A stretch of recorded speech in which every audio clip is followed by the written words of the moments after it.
Is it some devil that crawls inside of you?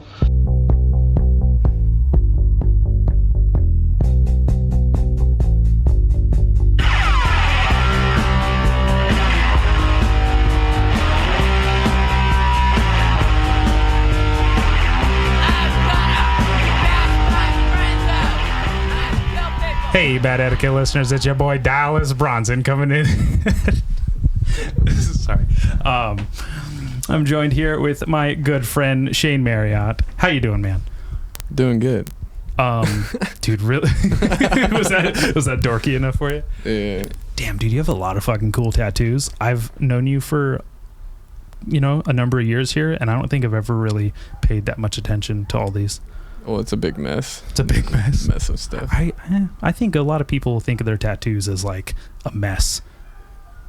But when you have so many, it looks so good. Like, it looks so aesthetically pleasing. Like the ones on your right knuckles, and you have this new one. You haven't even taken the bandage off. No, not yet. It looks like you melted your skin on top of it. That's that Sanoderm. Sanoderm? Yeah, I never tried it. What is that? Is that just like the... It's amazing, actually. Oh, it's the stuff that like... It completely covers it, and it stays on. Like, you can keep it on for a whole week. Really? It's supposed to heal in there, and you just pull it up. You don't put any ointment on it or anything. No way. This is my first time doing it. I've never heard... I stopped getting tattoos years ago. I stopped it. It's just incredible to me, because I could never get my hand tattooed with, like, working. Because it just would always like, it would just bump be into so stuff. bad. Yeah, so I always did it like on my vacation that makes or sense. something, but yeah, this is like jaw-dropping for me. I'm like, wow, really? I don't have to worry about like hitting it on something. The future is it here. It keeps everything out, but you can still breathe, but it keeps it, somehow it stays moist in there. It's just like the natural body oils in there just keep it like good. And this is my first time, but I pulled one off the other day, because you're supposed to do like 2 or 3 for like increments. Yeah. And the last one being like pretty long. I pulled it off, and some of it was already healed. Like, and that was only 3 days. Whoa. So. Well, also when you go to a good enough tattooer, they don't fuck up, and you have tattoos that just heal. Well, yeah, they don't overwork it or Yeah. Like, yeah. Like, I have one that I can still feel like the bumps on from like 10 years ago. Yeah. It's pretty like heavy-handed. Mm-hmm. How old were you when you got your first tattoo? Kind of late. I think I was 21. Oh, that is late. Yeah. Yeah. What was your first tattoo? There's 2 on my hands, like 1 on each hand. They're very small, but they're now, both of them are covered up. Oh, okay. You were like, fuck first ones. They're gone. I'm already past those. I'll probably not talk about those first ones, actually. I'll chill on those. No worries. 2 swastikas. Wow, I can't believe it. No. That's a big no. All right, no worries. How many hours of fucking time? I have no idea. The right arm is completely filled up, and it's like, I don't know. I was going through a lot of shit then, and I was just like putting my nightmare on my arm, basically. So it's like a lot of it.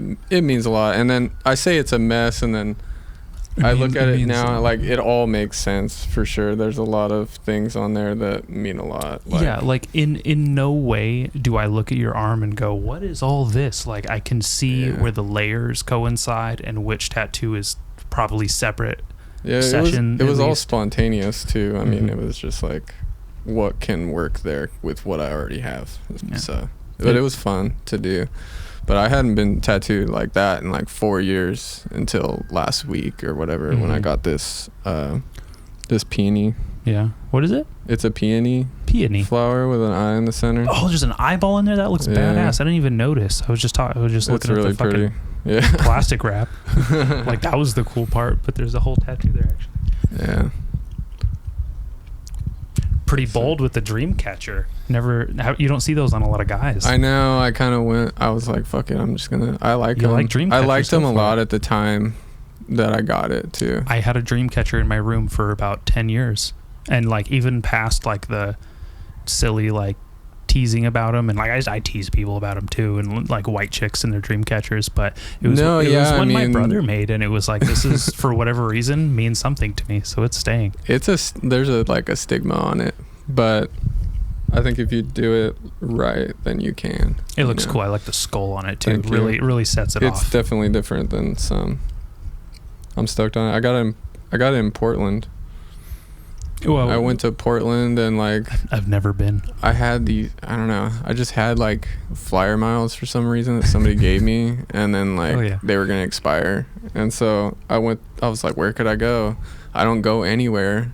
So I picked Portland. I just wanted to go there by myself, and I just like booked a tattoo appointment for that week and checked out a metal show. Cool. And like I took a camera and I skated around by myself just filming. Did you go to Burnside? I didn't go to Burnside. Okay, no judgment. But I like just went on a mission, like found little spots and like filmed shit. How long ago was that? 2015. That was fucking almost 10 years ago now. It was 7 years ago. Close, 5, yeah. 6, 7 years ago. Wow. Yeah. It was cool. It was a trip though, because I was just by myself. Yeah, that's kind of. Do you like doing things by yourself like that? Like you said, you went to a metal show. I really love going to concerts and like little shows, seeing bands I like by myself. They're always very personal, and do you like doing that by yourself more? I don't actually go to that many shows, and I never did. But I went to some when I like at house parties when I was younger, and that was fun. But I've always had such gnarly like social anxiety that it's like that's a lot for me. So even there, like that night I went there and like I just chilled in the back and like watched this band get really fucking heavy, and it was sick. But I mean, I was just like by myself, like a wallflower or whatever, and then just hung out and just observed like a lot of shit, and then just like cruised back to my hotel and was like just chilled. That sounds like a really like really cathartic and peaceful. It was cool. I though. went and ate right before the show next door at this taco joint, and the band was there eating like I was just like listening to them, like watching them eat and shit, and then I like walked over to the place, and then they came in like and got down, and it was crazy. It was super heavy. Who was it? Who'd you see? I have no idea. It was a local. It was. You have no idea. It was a local band. That's cool. And it was a small place, a big but big stage and like big like open, area for people to go to a show there. It was sick. The venue was really cool. They had a bar in the front. This sounds a lot like the place I went to. I went to this show in San Francisco virtually by myself. I was driven by some people I knew kind of loosely from the metal scene in Slow. Peter Thomas or Thomas, I've never actually bothered to learn how to say his last name, but he offered to take me, and he had an extra ticket to go see I Hate God up in San Francisco at this place called Brick and Mortar, and it was right around the corner from the 3 Up 3 Down in front of the porn dungeon. Oh yeah. And like getting to be like the youngest kid there, and just getting to see a famous skate spot, and then going to see this band while they were all at the bar, and I was just by myself. That's sick. It was just like heaven. It was just like, this is so fucking cool. And it was like, I felt like every show I had seen before then, I was with my friends, and there was like a expectation to kind of appreciate or not appreciate, or mosh or not mosh, vice versa, for certain things. And this one was just like purely just my own perspective on it, and it was awesome. That's right. That's why like when you say like the going by yourself and having a nice night, like that's exactly. And I wasn't drinking or anything. I wasn't drinking either. Yeah, I wasn't even old enough to drink. Can't believe they let me in. I think I didn't have a cover charge to get like the straight like the X on my hand or whatever. Yeah. And someone behind me had to like flow me $5 to like get it plus the ticket. Funny. Because it was just like, I guess I came all the way to San Francisco to not get in. They weren't gonna let me not get in. So it was a good time. Yeah, I'd never done anything like that. Go somewhere by yourself like that far. Like I don't know. I stay here. I stay around my like area. Probably a better person for it in the long run too. Yeah, it's cool. Because you have this story now. That's cool. It was cool. I love how Portland looks, like how Oregon looks, like there's just moss on everything, and Mhm. like it's just so. I just love that. Get Silas Baxter Neal vibes. Yeah, I love trees, and like it's just beautiful place. Yeah. Was it like easier to breathe up there? Could you just breathe I don't in know. better? I don't know. I know it's real specific. I don't know, dude. What was the band's name? No, was it easier to breathe up there? Like, get real specific with you. Fuck if I know. I don't know. I heard Portland has the most strip clubs per capita in the, there in the were country. a couple like on that block where I was staying for sure. Yeah, I bet you'd be too socially anxious to go into one of those by yourself. Yeah, I only went into one. Fucking not then, but I went to like a bachelor party once, and they went to a strip club, and I fucking went, but otherwise I hadn't been to one, which is, I mean, how does that happen? Like somebody just doesn't go to one of those. It's like, why not? But No, I've never been to one. I went to a bachelor party in June, and we didn't go to, in Vegas, we didn't go to a strip club. We didn't get like a stripper, nothing. It was... Vegas is like a big strip club, isn't it? I mean, that's what you think, and then you're there, and it's... I don't even think I really saw strip clubs around. It was like kind of a big tease in like in media and shit. And sure enough, I didn't see one boob the entire time I was there. I was the only boob I saw. Huh. I went to Vegas once. I've only been there once. Me too. First time I flew. It was sick, but it was like the worst trip ever. Why? Like, I was so hungover when we left for Vegas, and it was such a long drive. You're supposed to come back from Vegas hungover. Yeah, this was like back Bruce at times. Oof. And I went there with a few, like we were packed in a car, and long drive. And then it was pretty fucking cold there. But I brought a new board, set it up the first night at a park, skated the park, felt good. Next day, like, start going to spots, and we go to this fucking 11-stair rail, and I wanted to ollie over it. Broke that board. Wow. And got fucked up and was like kind of chilling the rest of the time. But it was just so cold, to be honest. It was sick though. It was like a good time. Like it was really sick. We did a couple of things that was really cool. Met our friend Austin over there randomly. Like he went there with his family, and we were like hanging out with him. And then we went to this cool punk rock joint that was sick. You could buy cigarettes out of a vending machine. Oh, I love that. Like, I saw that, multiples of that there. It was great. Yeah, that was sick. And just cruised around there. It was tight. Like, there's definitely a part of me inside that's like, I could move to Vegas anytime. There's enough of that sin in me where I'm just like, hell yeah. I would never live there. That's what you say now, but... No, I'm not down. There's too much heat. Like, I'm not down for the desert at all. I love the heat. The cold, like you said, it was real cold there. That would fuck me up. Like, today was too cold. I was being a little bitch about it today. It was freezing over there. And get this, like, we were on the way back on that terrible drive back, and, crammed in a car with 5 dudes, and it snowed in the desert. And the fucking freeway was like, the highway was closed. And we were sitting in a car for like hours, like 4 hours. It was fucking horrible, dude. That's fucking horrible. I bet you get real close to those people. They took the route to slow because most of them they all lived in slow, and I don't. And I got stuck there, and it was raining, and nobody wanted me to stay with them because we all hated each other at that time. Yeah, you spend 4 hours at that point in a car not moving with someone. Oh, it was pretty bad. Damn. But really sick though. Like, it's still sick, but horrible. But horrible. I think any good story is not just homogenous. One, it's all good or it's all bad. Like, there's got to be some thrown in because... Dude, I hear kids skating down the street here all the time. There's so many more kids that skate in Santa Maria. Like, it's just, in the last 2 years, it's just like flourished up. Yeah. Why do you think that is? I have no idea. Because there's less skate parks here now, right? Yeah, it's just... And there's not really a skate park around here. I don't know where they moved the free obviously park it's spot. because skateboarding is like way huge, more out there. That makes sense. Like, it's out there, and like kids are more public, and it's the greatest thing, just skating down the street is like the greatest thing. I know I saw two So- kids. I went to Work World before here to pick up some Carhartt shirts because I'm in love with Carhartt shirts right now. They just fit great. They're like thick and cozy. All right. And there was two kids outside skateboarding. They're literally a block away from the free park, and they're just on the curbs there. And it was like, this is Just exactly. skate anything. Yeah. I was honestly a little bummed that I didn't skate today. I don't skate very often. I skate maybe every other week at the most. Me neither.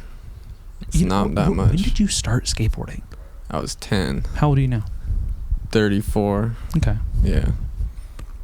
10, 24 years. Oh, 24. Yeah. 24 years. I've been skateboarding 17 years. 17. About 17. I started when I was 10 also. How old were you and did your first rail? I don't know many people I can count on one hand that can do like substantial rails First like down you. rail was at the YMCA park, the Okay. The old wood one. No. Oh, that was The wood one my before time. that, we had a nice like mellow one that went down a bank, and it was circle, and it was super good. That's when that's what I learned everything on, and like Yeah, the 'cause- flat bar there, the hump rail that was at the wreck. I learned everything on that flat bar. Oh, the long Yeah. one. Yeah, got it.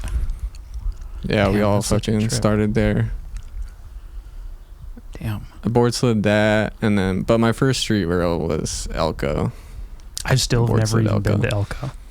and then I was like, I'm gonna do another one, and fucking sacked it.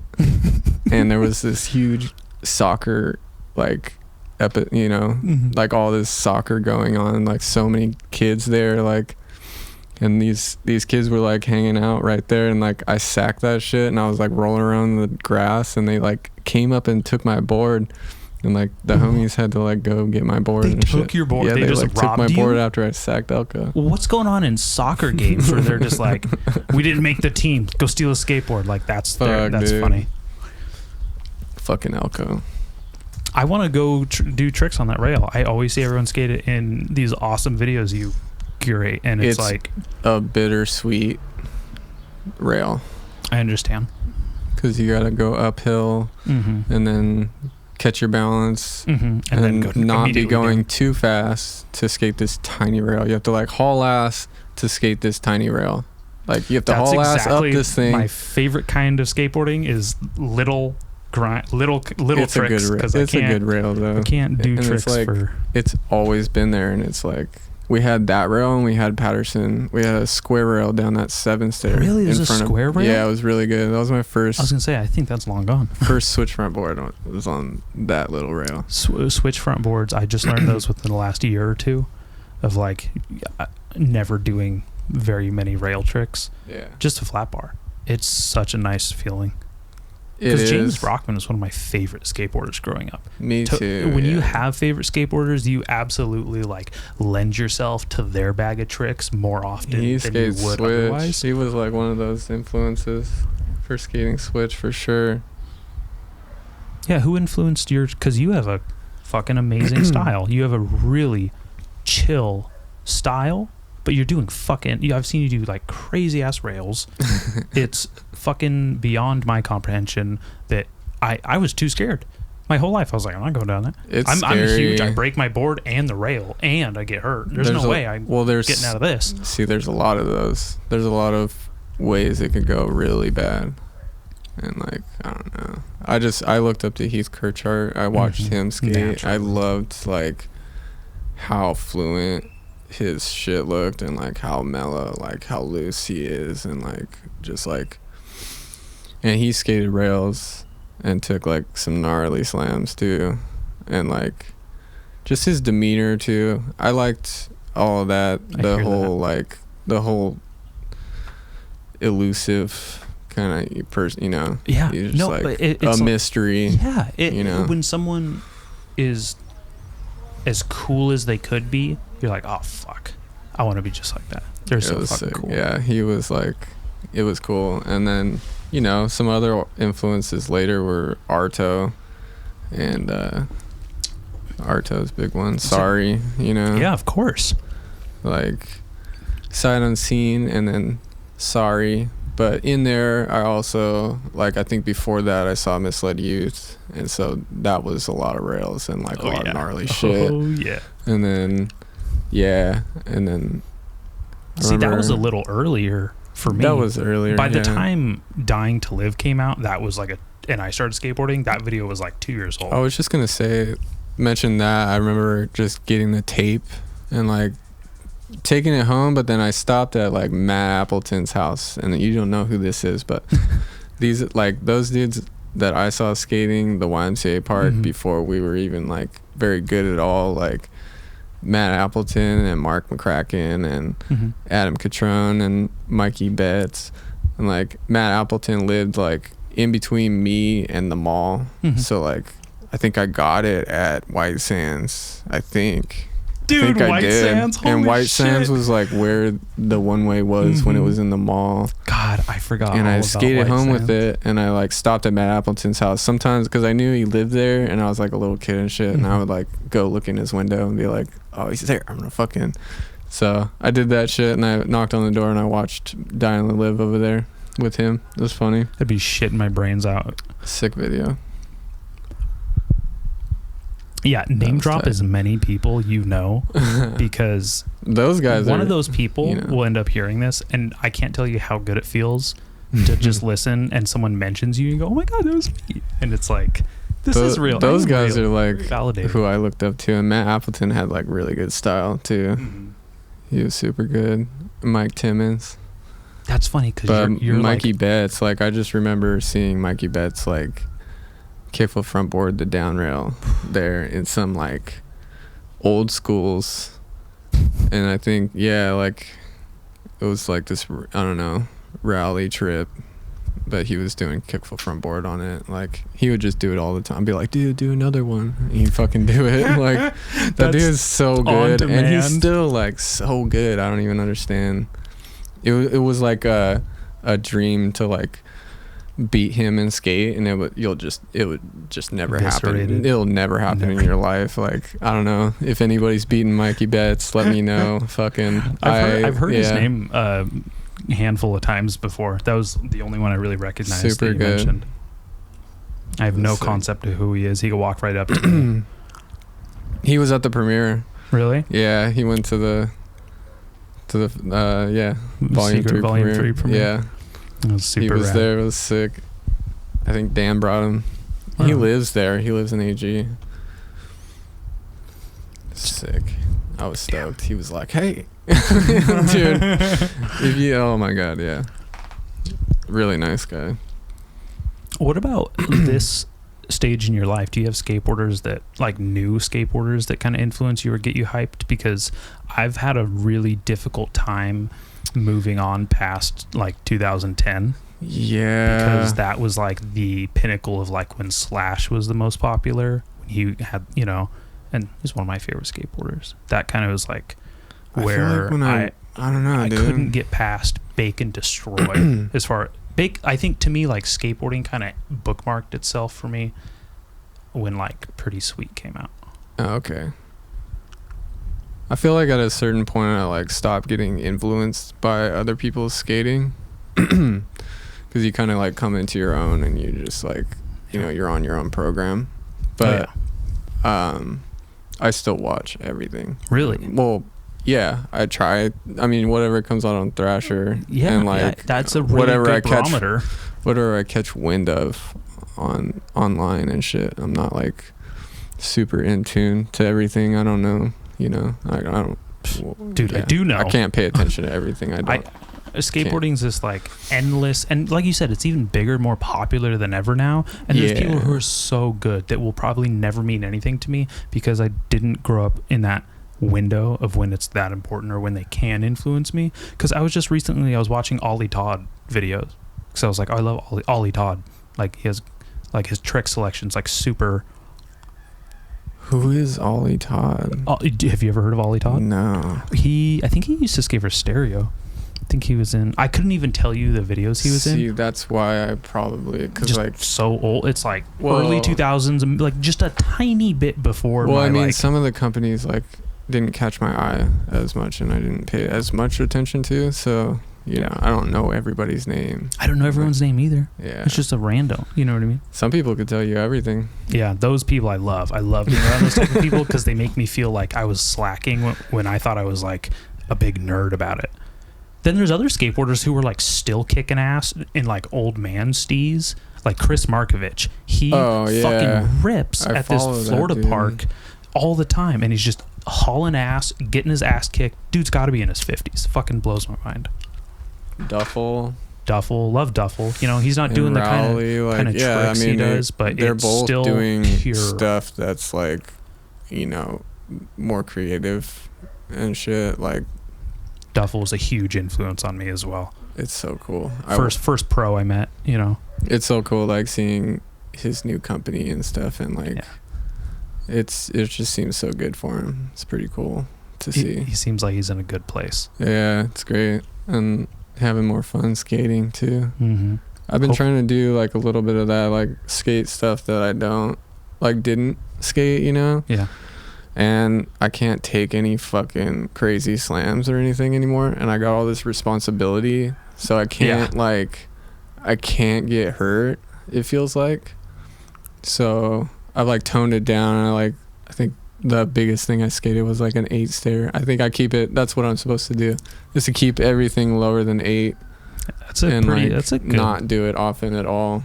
I skated a couple of ditches.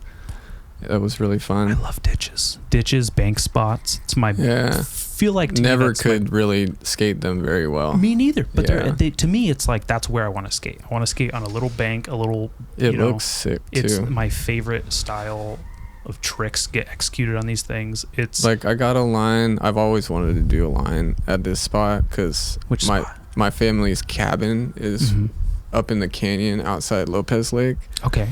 And it's like 15 miles back in the canyon, and there's this little ditch that's been there forever, and like the homie Roman said that his dad used to go there and shit, and they call it the funnel because it looks like a funnel kind of, and it goes downhill, and it's very small. It's only like maybe like 3 feet tall. Good. I don't need it any higher than that. But it's super rough.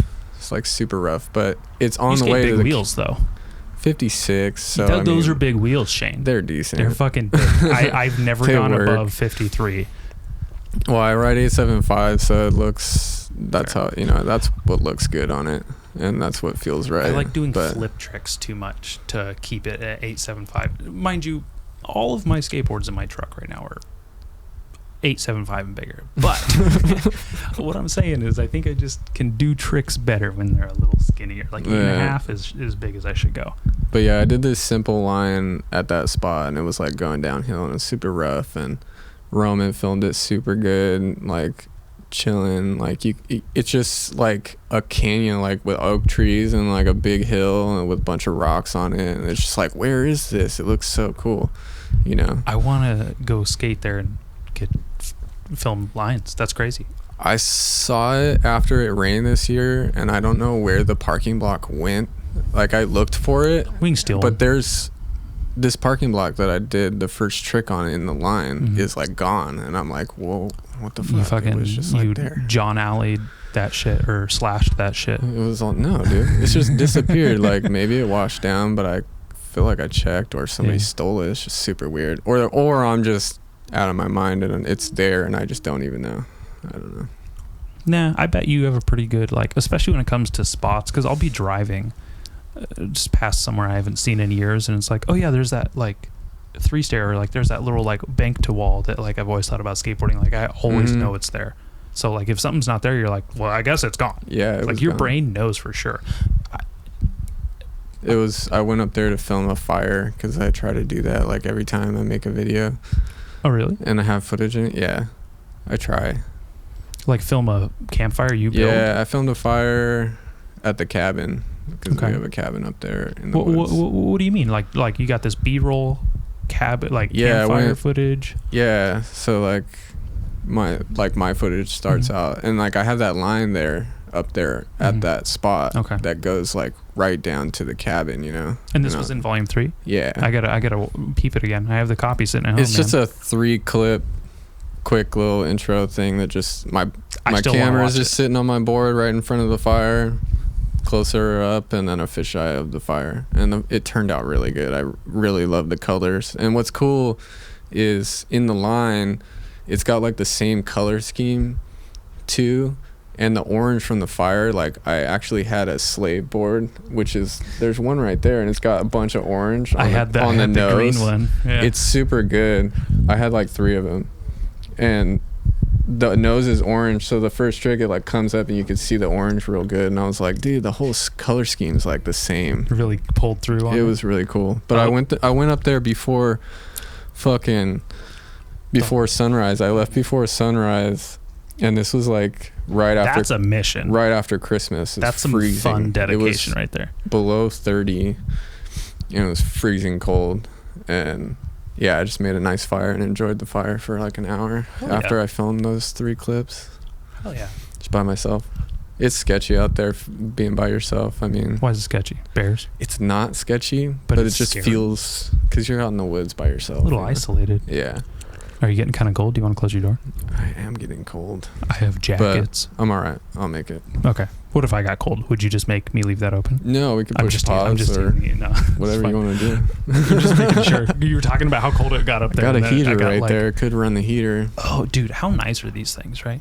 It just makes any room fucking cozy, especially like this, something like this. Yeah. Oh, there's something I was going to ask. I was thinking about bringing that to the spot, just plugging it into the generator. And just be like, just in between, heat up real quick, like warm up stretch. Either me or while I'm filming, you get cold when you're filming. You're just sitting there holding this camera, your hands are freezing. Yeah, and your friend's sweating his ass off. Yeah, everybody's must be nice. It's fucking dark. Like putting off smoke off of them because of the fucking steam. Yeah, and you're like bundled up, freezing.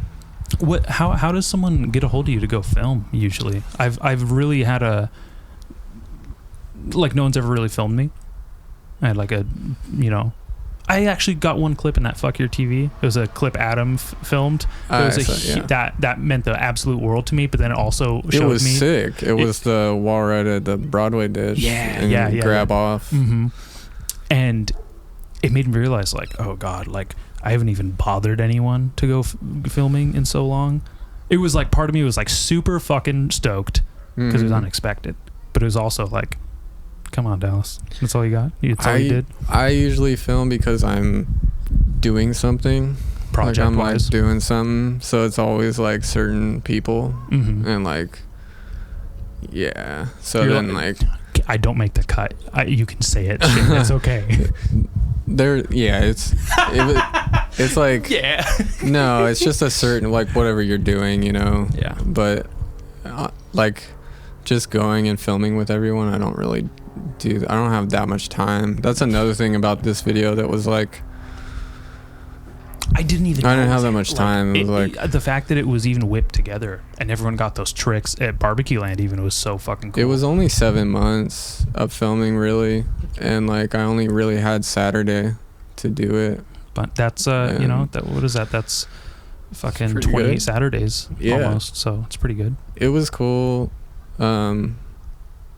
Started out with like a few people, and especially coming out of like the COVID year, going into that year, I made a post and everything, and was like, all right, I'm gonna film all this year, and I'm gonna release something just for myself because I've never had footage of me as an adult skating. And then fucking thing happened, and it was like, it just assassinated my hopes. I mean, just do it. Like I tell people just to do it anyway. Like film it like with whatever you got. Like just have fun and do that shit. I don't know if it's being like really self-aware to video frame format content, taking a fucking film class, but the way things are filmed is really vital to me. Like in my you can film a trick 3 different ways, and 2 of them might suck complete ass, but that third one is going to make it into the video. It's going to look great. Like all those extra that's a hard like thing to have in your mind, because then you're just ruined. And that, I mean, I feel the same way. I'm not going to do something with somebody that I know, like I don't know how it's gonna come out. I don't have some like shit you gotta there has to be some trust there. You have to like know, because that shit's important, like when you're doing something. Like It's your self-expression, and if someone Yeah. filters it in a disingenuous way, it's like that's not. But you it's didn't get the also point of very what I was hard doing. thing, like it's also a very condemning way of thinking, because then you're just like, I mean, at a certain point you should just go have fun and like not worry about that kind of shit, you know? Yeah, of course. Like that's when you true. go like skate shit with your phone, like whatever. Oh, it didn't I mean, just yeah. It just depends. It just depends on what you're doing. Nah, you're right. You know, when we're doing that shit, it's like, yeah, it needs to be good. It needs to look good. It does. Yeah. When did you start filming? Like when did you really? I was 14. But before that I was already watching videos, like, but I mean when I was 12, so when I was 10 I started skating a little bit. Neighbors had boards and stuff, and then it took me a really long time to like learn anything, and then I finally got like a good board when I was like 12, I think, and found my parents like some camera, and I just started taking it around and like wanted to get sponsored, and fucking just had like my neighbor friends like film and shit with this thing, and went around for like, I don't know, 2 months or something, and filmed like it, rewind every time, and like stop and like film over each try. Oh my Yeah. god. And I filmed a sponsor me tape with no editing, so it was like I wanted to get like sponsored by fucking One Way. Oh man. So yeah, and then fucking They sponsored people at one point in time. I gave Dan realize the fucking tape and he sponsored me. What an angel. I mean, I was 12. You fucking rip. I'm not surprised. It was sick. Me and Justin and Henry and Ben was already writing for him and stuff, and like Mikey Betts had been writing for One Way for a long time. It was sick.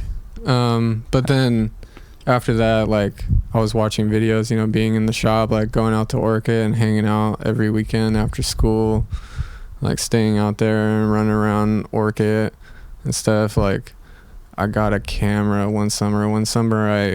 I worked over at my dad's property, like painting a warehouse, and I feel like I didn't even paint the whole thing, but I painted most of it. I don't know, I did a pretty good job, but I was just a kid, you know, what can you do? But Best you can. he was paying me, and I got enough to buy this little JVC camera. Mm-hmm. It was mini DV.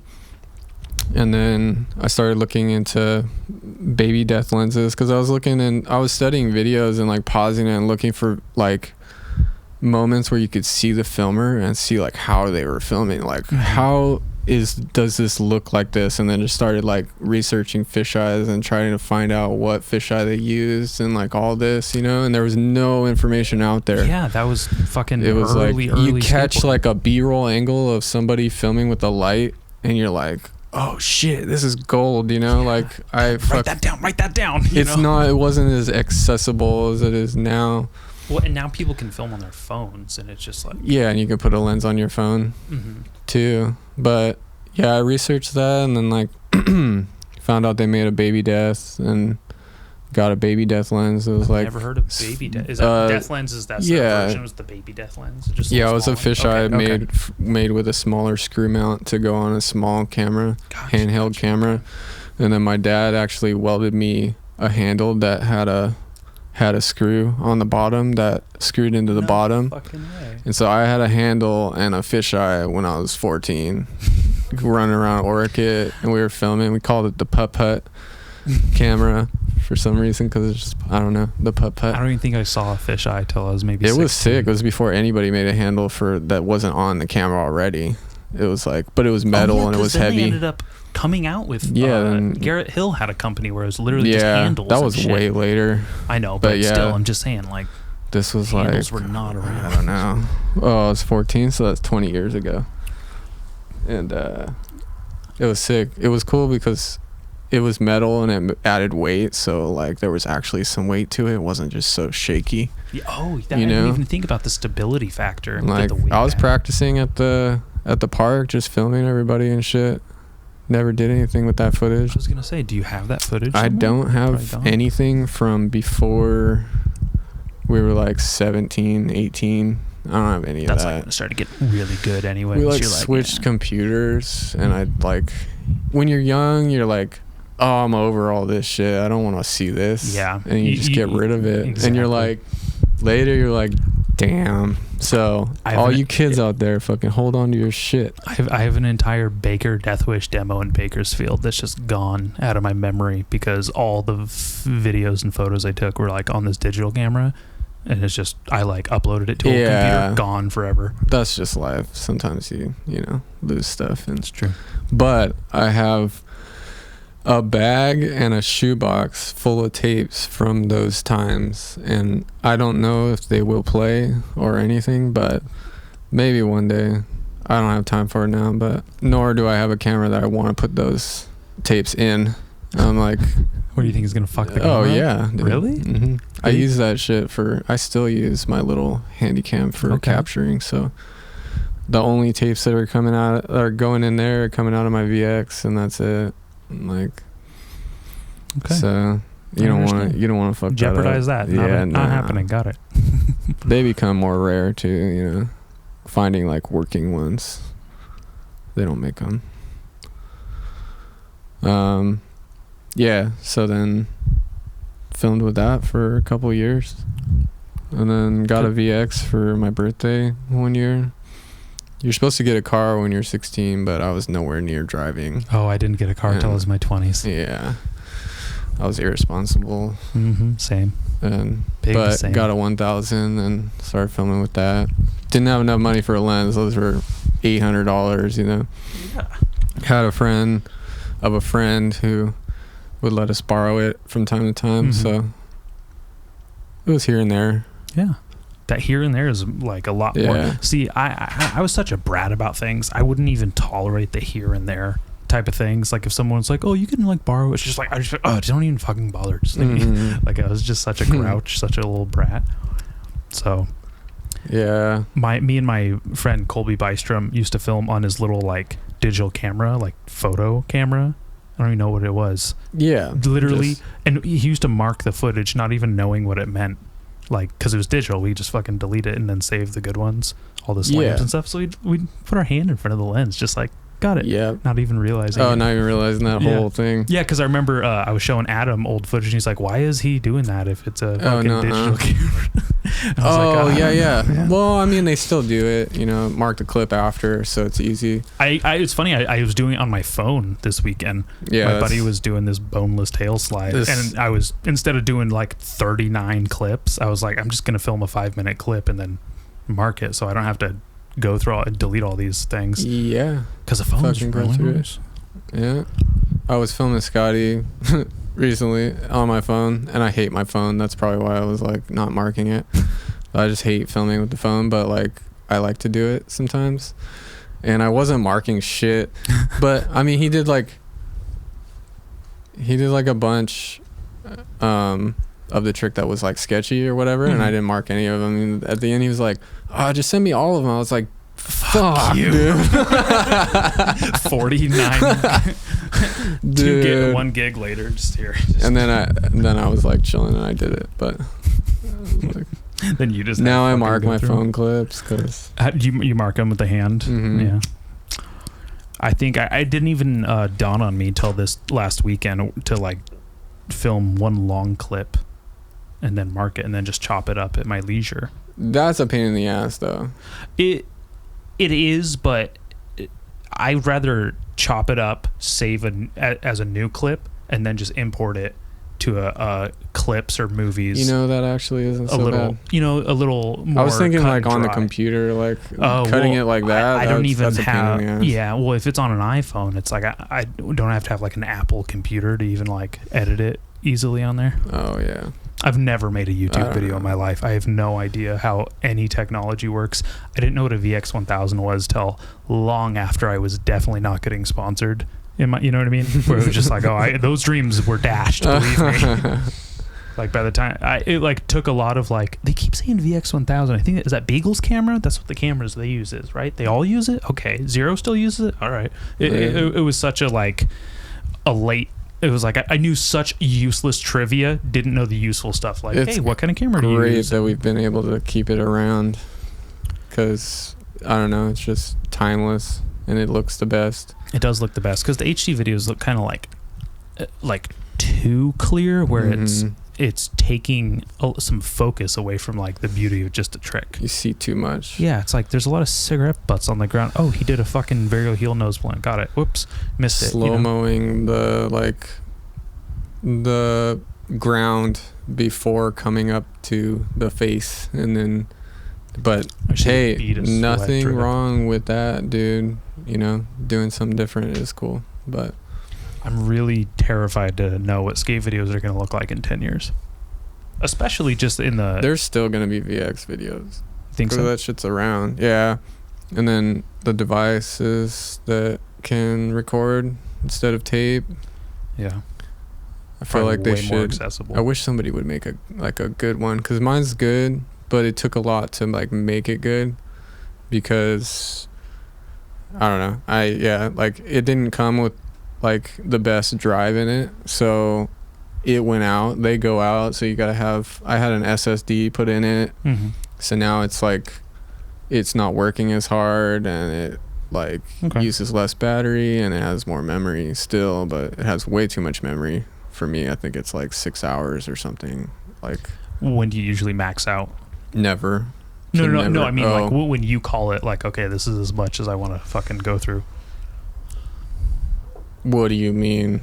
Like if there's 6 hours of space on there. Oh, I go through it every day. Oh, every day. Okay. I'll never. Yeah. So that's like, because it's just a mess. You don't want to deal with a mess. You want to keep up on your shit. That's because you don't want to deal with a mess. You have to be consistent at things to really like. Yeah, you want to stay organized. You want to stay up on your shit. You want to stay organized, because it's just gonna pile up on you. Did you have to, is that something you had to learn, or is that just always in That's something I had to learn the hard way. Oh my god. What was the big learning curve for that, like being in a responsible person? Oh, everything. Having like a stack of 10 tapes to go through, that's a good 10 hours there, more. And then having to organize all that at one time. It's easier when it's just like one day, like 2 days worth of stuff, and just go through it in an hour. That's the tragic beauty of responsibility, is most of the stuff that we put off for days is going to take so much less time to actually do. The stress we surmount is way longer in the long run. I definitely have some laziness, don't get me wrong. I'm not up on everything in my life, but same. My backyard is way overgrown. I need to like become a landscaper for a weekend and that's something you could totally do and just like knock out, and you'll be a better person for it. Yeah, but it's hanging over my head. I don't have time for it right now.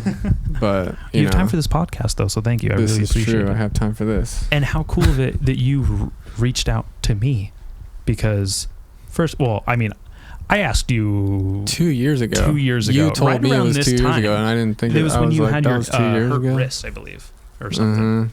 Yeah, I think that was right. COVID year. Yeah, I had wrist surgery to fuse to take a bone out that was fractured and unrepairable from like years back, and then fuse together the other bones in your hand. Yeah, that's fucking. So brutal. It relieved a bunch of like.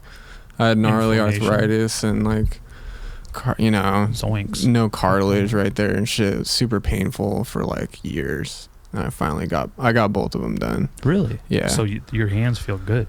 They're good. Feel a lot They better. didn't have much movement to begin with, because I slammed on them and just let them heal like over and over again. Yeah, got some David Loy wrists going on. So I don't have much movement. That's why I can't slam on my hands at all, because they don't go back. How has that changed your my body has length? to take more, and my body is fucked up too, so that's not good either. You do more on your shoulders, more rolling, more hips and elbows. More hips and elbows. Well, more sides. Yeah. Just your body, side of your body. Something that jiu-jitsu's taught me is like completely changed the way I'll fall on a skate off a skateboard. Try to roll. Well, it's like I'll try to roll, and it'll come so much more naturally. And then like just fucking Tuesday, I had this black belt fucking slam me on like my back. That's and it was super like, everyone was like, oh. First of all, it probably looked amazing because I'm, fucking 6 foot 200 pounds. He's like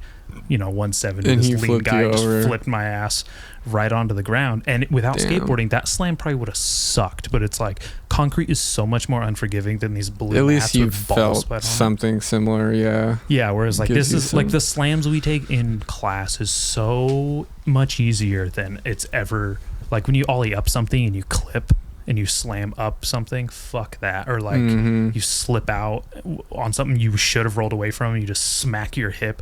10 times more painful than anything that's going on in there. Yeah, I'm getting old. I slammed 2 weeks ago just on a curb, fucking trying to slappy, and got turned around, fell on my left ass bone. Only like all my weight, just like everything just right on that bone. And like that's not really ever happened to me. It's usually like higher, like on your ass cheek, so it's not like right on the bone. Yeah. But this was horrible. And then it like kind of healed, and I was like, okay, cool. And went and skated the spot with some friends and filmed something, and was like kind of skating this ledge and trying something else, and just barely fell on it exactly the same. And it was the most excruciating pain. And I've been like pretty fucked up for like 2 weeks. What do you, I know what it's like to find a new spot to slam on, and you're like, it's like it's weird when you get hit below the waist and your wind gets knocked out of you, kind of, because it hurts so bad. Oh my god, it's been so long since that's happened to me. A I'm not trying to jinx on you. flashback of like being at the Wood YMCA park. I remember getting the wind knocked out of me, and you just can't fucking breathe. Yeah. It's just so gnarly. But that's terrible. I'm too old for all that. I'm trying to keep it chilling. What do you do to kind of like remedy those things as far as like pain management, and like, do you do anything to kind of like strengthen your body or like make it more durable for the next time that might happen? I'm not the best when it comes to that stuff. Well, for is sure. there anything you do though? I just try to stretch it, whatever, just stretch a little bit. But that's kind of something that I need to like get into this year, and it's like one of those things that you just like put off and shit. That's one of those. It's hard, you commute. The backyard's overgrown. You commute to work, come home, day's over. It's like, I want to chill. Sometimes I feel that.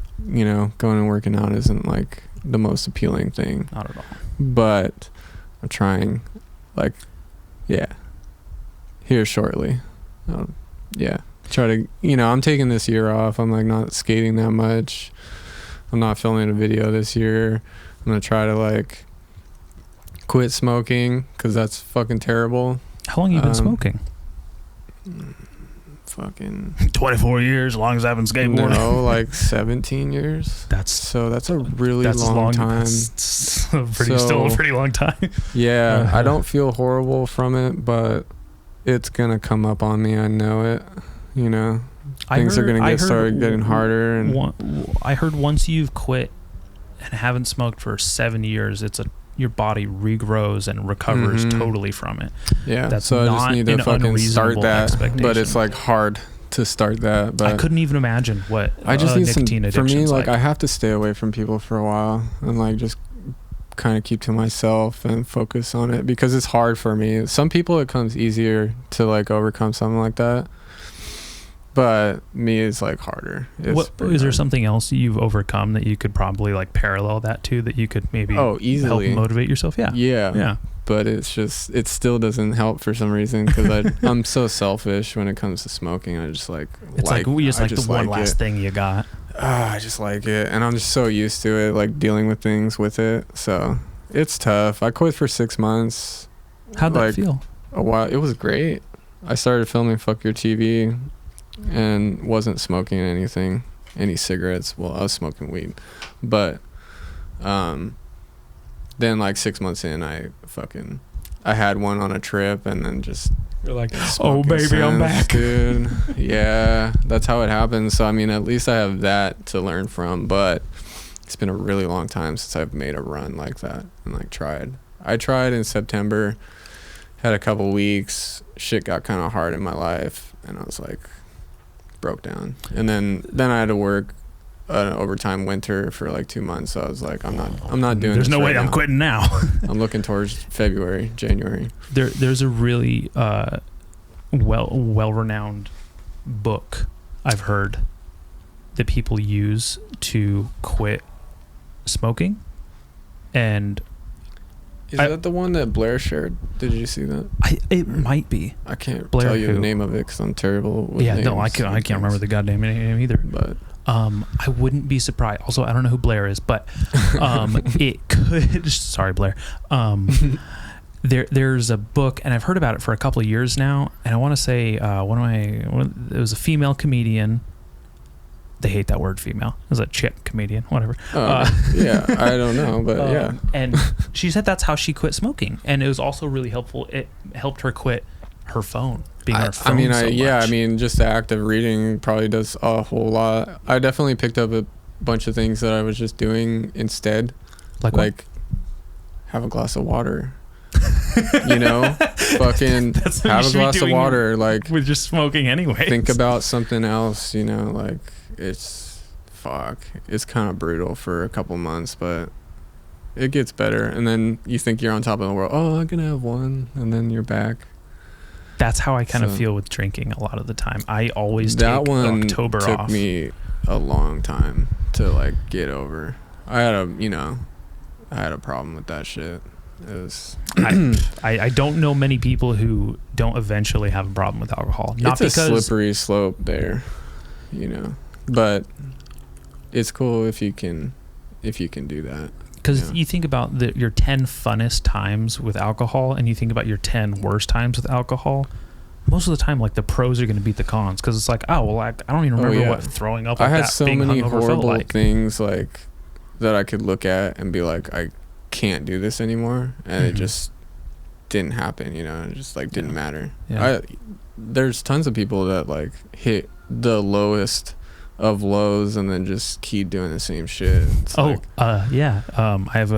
I have a couple former friends in Lompoc, same exact thing, where it's like, I don't need to fucking see you at the bar. You're an alcoholic. This isn't good for you. Stop trying to be nice to me. People who like drink on their medication, they shouldn't. Where it's like, this is compounding. It's such a normal thing. That's why. It's such a normal thing, and it kills more people and ruins more lives than anything. I always think about what I was talking to my grandmother recently, and I was like, Grandma, how old are you? She was like, I'm gonna be 79 in August, and I was like, holy shit, you look 60 something. Like, you look great. She does not look like she's about to be 80. I asked her, I was like, why do you think you look so youthful? Like, I just called her out. I was like, hey lady, you look great, what's your secret? And she's like, well, I didn't smoke or drink. I'm not a big smoker or drinker. It does. And I was like, I've never seen you smoke. I always thought it was weird that my grandmother didn't smoke or drink, because everyone, and other people in your family, everyone in my family smokes and drinks. I can't find someone in my family who doesn't either drink or smoke or both. I can't be around drunk people. Like, I just can't do it. How do you deal with things like the premiere when all of us are like all fucked up and stuff? I didn't think anybody was, or like it wasn't like at that point where I just can't. That was like tolerable. That was a different that was genre. Amazing. That was a people. Great night. That was a fucking great night, dude. Sick. It didn't last long enough for me. I had to like. You wanted that high to go longer. I was busy the whole time. Next thing I knew, I was outside with everybody. I was like, all right, fuck. Like, short and sweet. It was moments sick, of life. Though, man. Everybody came. It was really nice. That was so cool. See everybody. But yeah, no, I didn't notice anybody drunk at the premiere. Oh, never mind. I wasn't drunk. But being in a room with somebody, talking to somebody, and they're just like, I just can't. They like can't going control on about the volume the of their same voice. thing, They're repeating stories. They're telling you the same reminiscing things. about like the oldest shit. And I was just like, man, it's like I'm here today. Like, this is today. Let's talk about today. Let's talk about fucking anything else. And they're just like so far removed. But I don't hang out much. Yeah, so fair enough. I don't really encounter that much. You gotta be, gotta be a lot more. Gotta be not around people. I keep to myself a lot. Yeah. This is gonna be a nice little PSA for people too. To like, Leave Shane alone. He's not Don't. smoking. He's not drinking right now. How long you not drank? It'll be 9 years this year. 9 years? Holy fuck, Yeah. dude. That's awesome. It's pretty good. My dad just hit 10 years, not to one up you. He's a lot older than you. But he just hit 10 years recently. Like, that's fucking crazy. It's crazy. I haven't even. Fuck. I've been drinking about 8 years. Me? Yeah. Really? Yeah, I didn't start drinking till I was 18, and I didn't smoke weed till I was maybe 21, 22. Oh, wow. Okay. I always thought, like, oh, those things are going to hurt my skateboarding. And then it turned out like, oh, I just hurt my skateboarding because they suck. You're very fortunate because I wish I would have chilled on it through my, growing into being an adult. My adult, like, beginning of adulthood was not good. I was not in a good state at the end of high school and very, very drunk, very not giving a shit about anything. Myself mostly, like, really just did not like. And was that just like to deal with the anxieties of becoming a young adult, or was that just the thing? I guess I just didn't want to deal with life. I hated life. I hated like the way things are and like what you have to do. And I was like, fuck so everything. Frustrating when you're but young. That doesn't that's exactly do any how good I felt. because then you wake up and you're 24 and you're like, this is still here. I still have to overcome the same things and like become more and grow up. And I'm 24 now, not 19, which when I was 19 I tried to turn everything around, too, but ended up slipping up. And then what was the big turning point that turned it all around for you? Turned it all around, like that made you commit to sobriety, or at least not drinking, and kind of keep getting some sense of order. I wanted more for myself. I was like, that's a good kind of selfish. Like, I don't have anything. I don't have shit. Basically, I lived at my parents' house. I had no job experience. I had 2 DUIs on my record, and then 2 drunken publics. Overachiever. You're an overachiever, man. Yeah. And a DUI program that I needed to finish to get a license back. Yeah. Because when I was 19, I got my second one when I was trying to turn it around, and just like, oof, that's such a just really fucked it up. No pun intended. Just left it alone. Was like, okay, I'm just gonna be this way for like a while, and I'm not gonna try to drive again until I don't drink at all, So that was like all Bruce Sweat times, and just like taking the bus up to SLO and staying up there for the weekend, skating with all them, filming. And my parents, they were like, what are you gonna do, the whole time? And I'm like, just putting off everything, trying to avoid everything, still not in a good state or anything. And then kind of got towards the end of that and started trying to quit drinking the last year of like filming that video. And at first it was like a week, and then just fuck up, go back to it for like a month, and then like go a couple weeks, and then do the same shit again, and then like maybe go a month, and then like same shit. It was like a whole year of that back and forth. Yeah. Kind of And then I mean, that is a version of progress. That's how you make those steps. You gotta stumble. And to walk. I wish somebody could have been there to like tell me like it's okay, because every time I would like go back, I would just be in despair, self-esteem, like completely like horrible. Yeah, just like the worst. And then try again, and then feel better, and then try again, and then I had 4 months was like the longest one. And then your mind just tricks yourself into thinking like, oh, I'm strong now, like I can be like a normal person, like it does. And you can do that for a little bit, like go hang out, barbecue, have 6 beers, go home, chill, not drink the next day. And then like eventually I will like be in a state of mind where I'm like, I want to get drunk, and then so I'll get drunk, and then next thing I know, it's like, after that 4 months, I went on a bender for like 5 days straight and like spent all my money, drank all night, all day for like 5 days. Called into this job that I had luckily gotten, just a part-time job to like start my DUI program and try to make, you know, try to make Some it back money back to, for it, yeah, yeah. like try to finish that so that, yeah, making some money to cover that. And then, you know, had called in and then was like, fuck. And that was the last time I drank. It was like, it was horrible though. I drank so much. What were your drinks of choice? Did you have like a favorite kind of alcohol? Like, were you more of like a beer guy, liquor? Because I know something that kind of...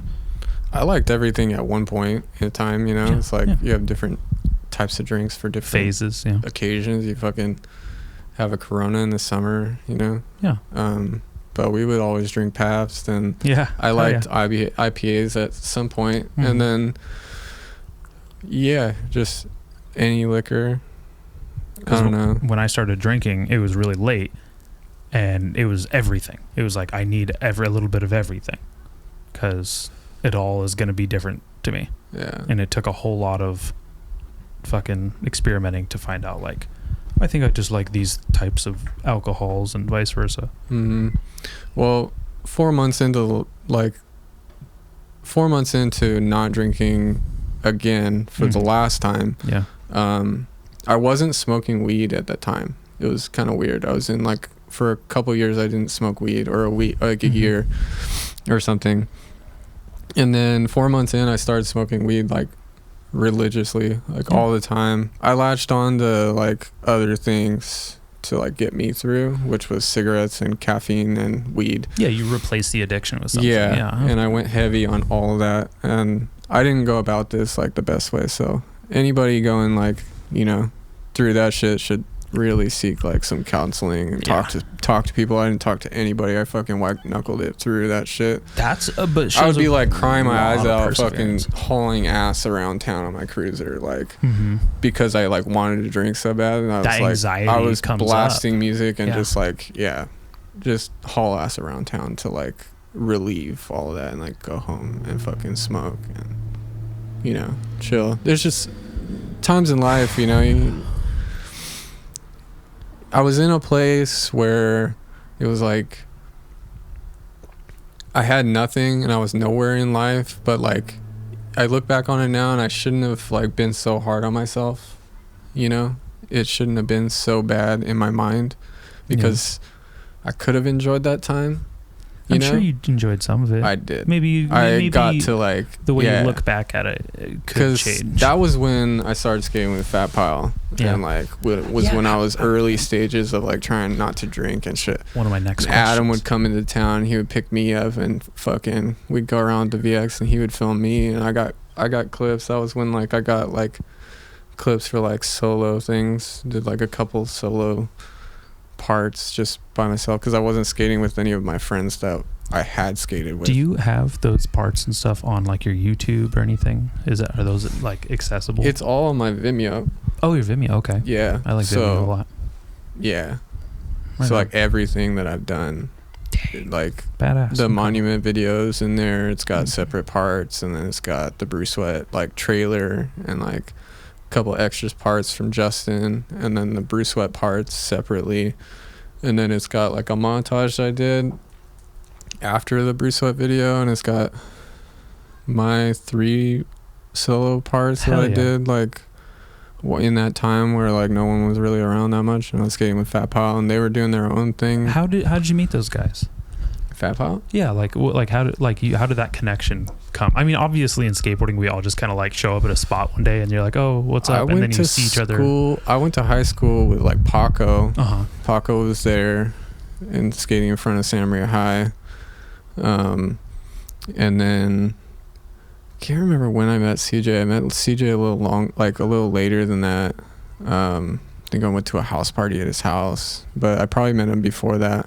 Mm-hmm. But just like around, you know, they were always around. They were like doing their own thing too, and that was sick. Like seeing them doing shit too, and like they went to our premiere and shit. Yeah, it was so sick. They were chanting like Bruce Sweat during. Really? Yeah, That's it was so cool. And I remember when that came out. I think Andrew won the raffle. That's cool. So sick. Small and then scene.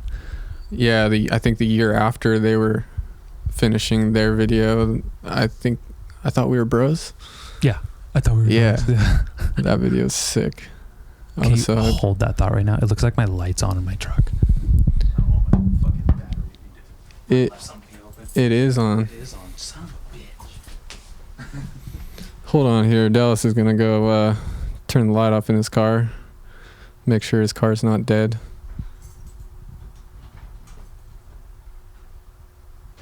Start it up. No, I didn't. Oh, cool. I'm sure it'll be fine. I have a new battery. I just need to know it's going to turn it on.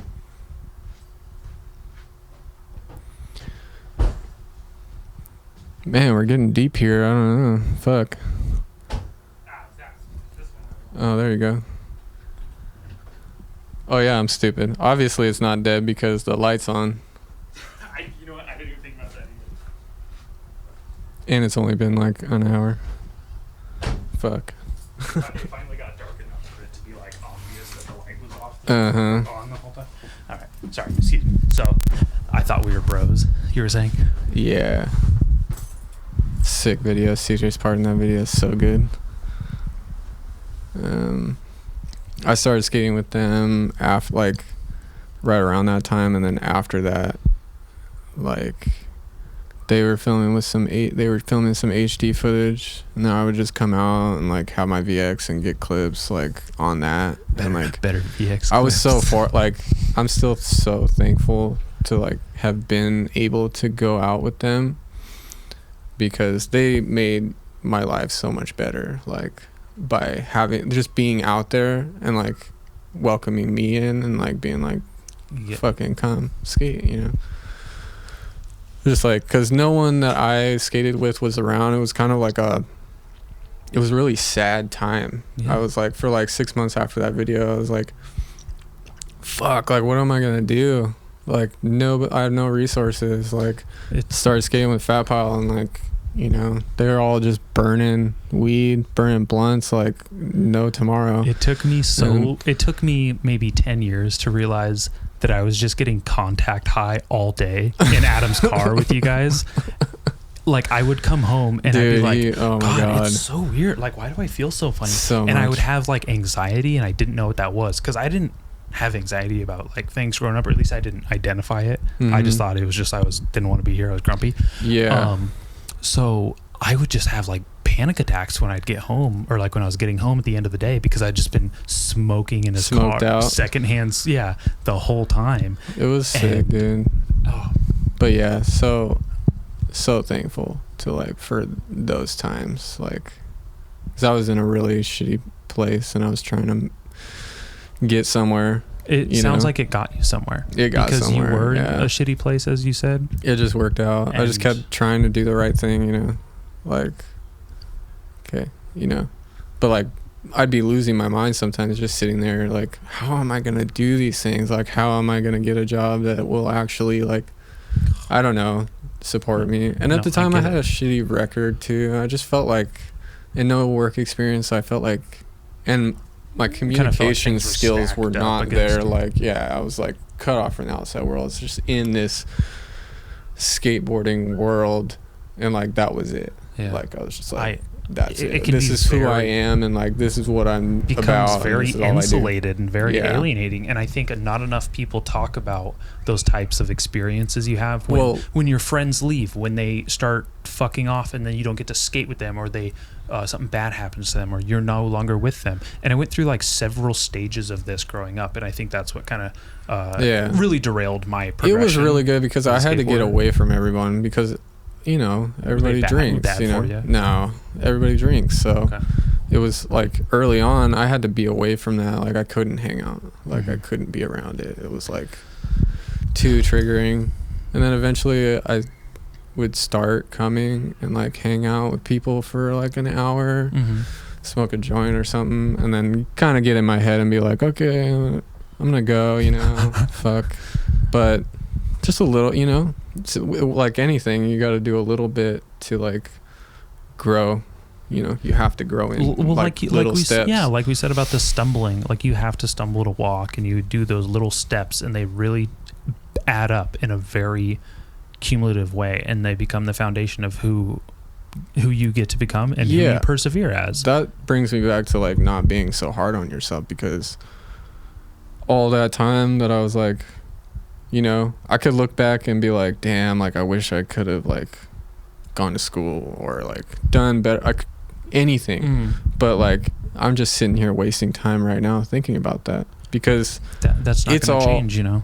You can change the way you think about it. It all made you who you are now, you know, whether it was whatever, good or bad or whatever, just it's all for a reason. It all like makes sense, you know. It's just like, could you imagine not being the person you are right now? No, that would suck. Yeah, that would suck. I would hate to be sitting here with I like it a different Shane, you know. I like this one.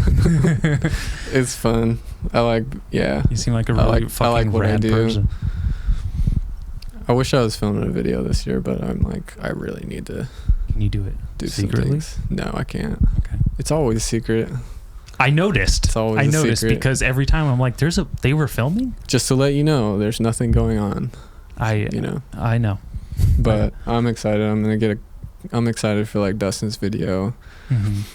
He's been holding such great style. Yeah, Dustin's super really, good. really like classic, amazing style. Great dude too. Mm-hmm. Really, really great. I got a couple of clips with him. I want to get some more. I asked him if we should go get one tomorrow, even though my ass is still healing. But I feel like I could get this thing that I want to do. That's not like, I think I can get away with it. Oh yeah. So I think it'll be all right. 8-stair? No. Okay. Nope. No stairs. Any hints? No. Oh. It's not a big deal. I just want to know.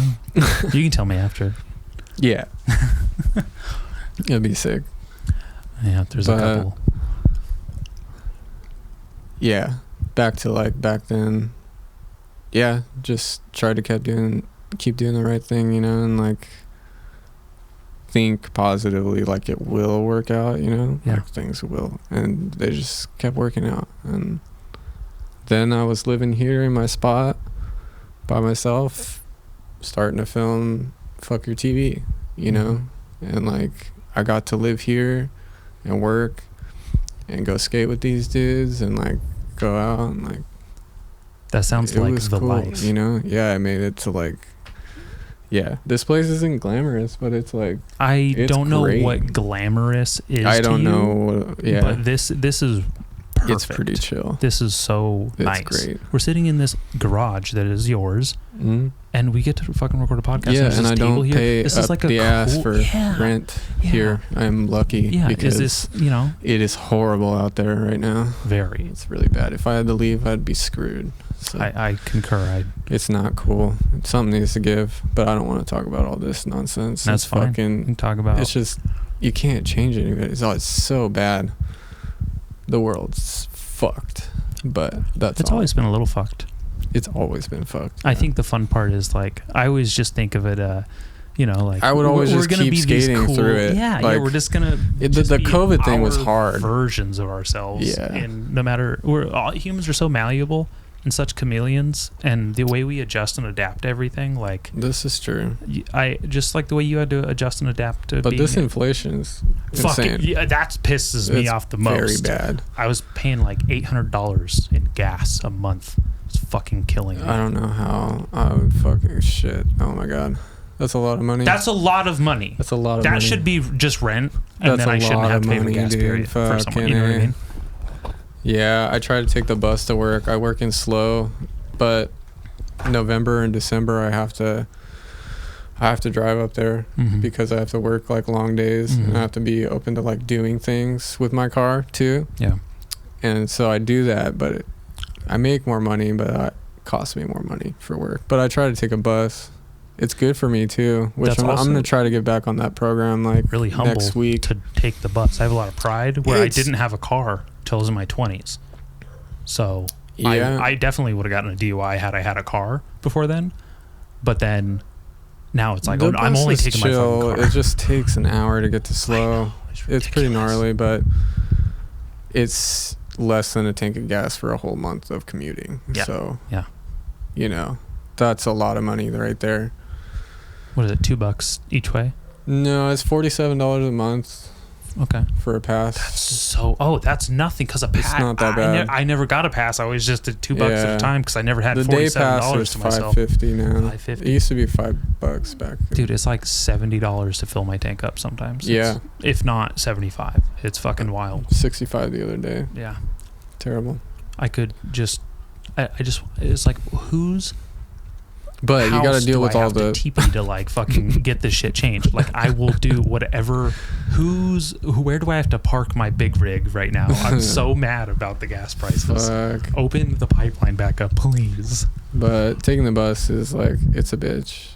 It's great for me because I can skate to the bus, get some exercise. That's really, really, something valuable. It's like you're on a mission, you know. It's more of that. Taking the cars, it's not as, I feel like I'm like really on a mission. When I skate to somewhere to do something, I'm like, all right, I'm on a mission, I've arrived when the bus is just about to close their doors. But then and you got to deal with like the people on the bus. Dude, people who think they need to talk on the phone the entire bus ride is ridiculous. That's pretty bad. Those people, they're like, oh, I hung up with this person. I got to call someone else. It's like, are you like flexing on everyone that you know people? Why are you talking? The people coming in and just like cussing at the bus driver, or just crazy people that just are talking to no one. And there's kids like sitting next like by them. You're just like, are they just gonna flip out at some point? But I had a toothless tweaker lady fall asleep on me in the bus once. It was horrible. It was fucking just. I remember seeing her. I remember, dude, there was this black dude that came in the bus and I was like, I'm gonna scoot over. Like, I'm not gonna tell him he can't sit here. This isn't the 1950s. No, you can't do that. And I was like, please, dude, sit next to me. And he did not. He sat next to someone else because this tweaker lady was behind him. And I was like, please, dude, sit next to me. She sat next to you. And then she for sure was like, just fucking, I don't know, she nodded off. Did you wake her up? When I had to leave, yeah. When you had to leave? I was like, yeah, I had to wake her up. I would never sit through that. I would be like, I took a picture. Boom, I was get the fuck up, dude. Dude, it was horrible. I was young. I was like 17, maybe 18. I don't know. I was miserable. I could not get through it. Like, I'll tell anybody, like, no. Like, see, that's bull. Cannot do it. I'm always so like. I might even be like, no, before she sits down. She was a no for me when she was walking. I was like, yikes, don't sit next to me. Yeah. Fuck. I have a photo of it somewhere on my Facebook too. It was really like funny. I posted a status describing the entire event because I could not believe this was happening to me.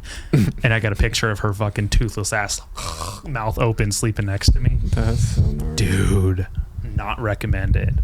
Bus, I'm sure there's some good people watching. I'm sure like you get some regulars you kind of know or see and stuff. And yeah, the hours that I go, it's always the same people. Yeah. But my job, like, I don't have a set time that I have to be there, so I might be on like different buses. So like all these sets of people like see me take the bus, and they're always on it at that time. Does it feel cool like knowing you're like the raddest person on the bus? Do you ever get on the bus and you're like, there's no one as cool as me? No, I can't stand people that do that. Oh my god. What are you talking about? Yeah, no, I'm very humble. I don't act like I've never met a humble person that said they're humble. All right.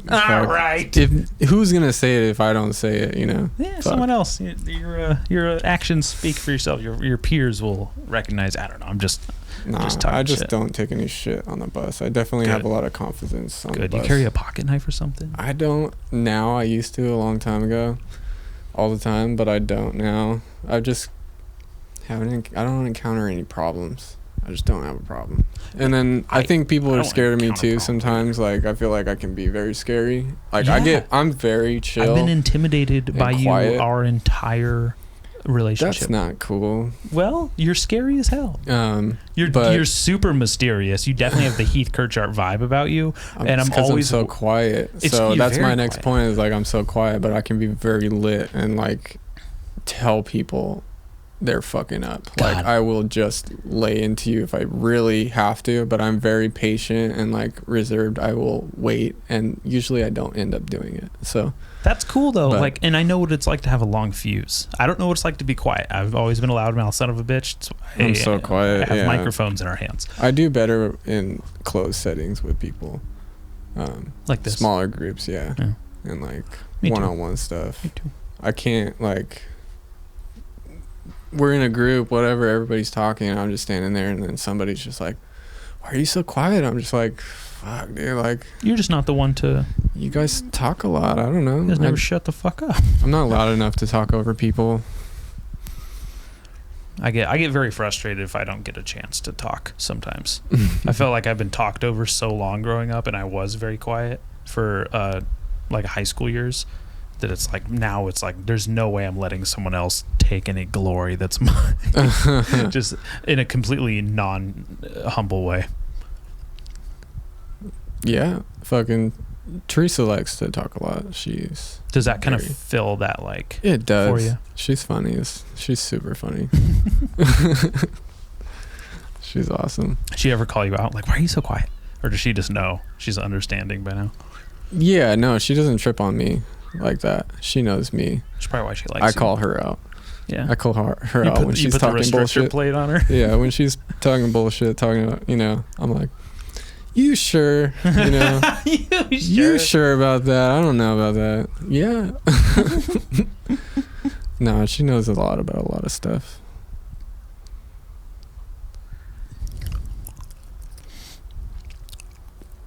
Man. I really wanted to ask you about your relationship and friendship with CJ, because I've gotten very fortunate to have known him, Yeah. and a lot of what you learn about someone can take place after they've passed away through all these other people that know and love that person. Definitely. Isn't that like kind of bittersweet? Very bittersweet, and it's Um, also why there's so much value to life, Mm-hmm. in my opinion, is because there's so many layers to someone's story that you can't even embrace. No, you'll never know, like, fully. Yeah. That's why I like having these conversations. That's why I like having conversations with people, is because I got something out of you today that someone else might have never heard or gotten before, and This is maybe I true. provided that for you too. Yeah, I don't ever talk. This is probably the most anybody's going to hear me talk. Yeah. There you go. And I'm sure that's really exciting for But I people talk who to the know people you. I know. Yeah, but then there's even then. But there's still. people who barely know you or just Yeah. know who you are, and you're like, oh, that's the dude.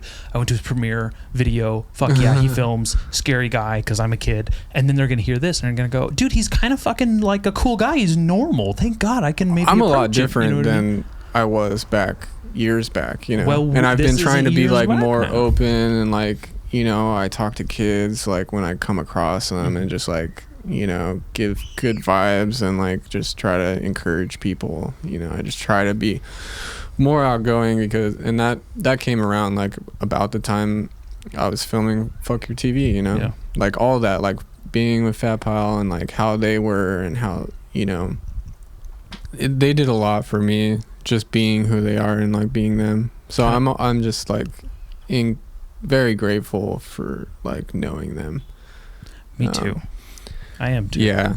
So, and it was great timing because that was around the time that I was just trying to like change everything, try to undo all the damage that I did to myself, You don't seem And- like a damaged person to me. So it's seems like it's worked, and I'm really happy that you got the opportunity to have those relationships and friendships that maybe brought you to your best version of yourself. Yeah.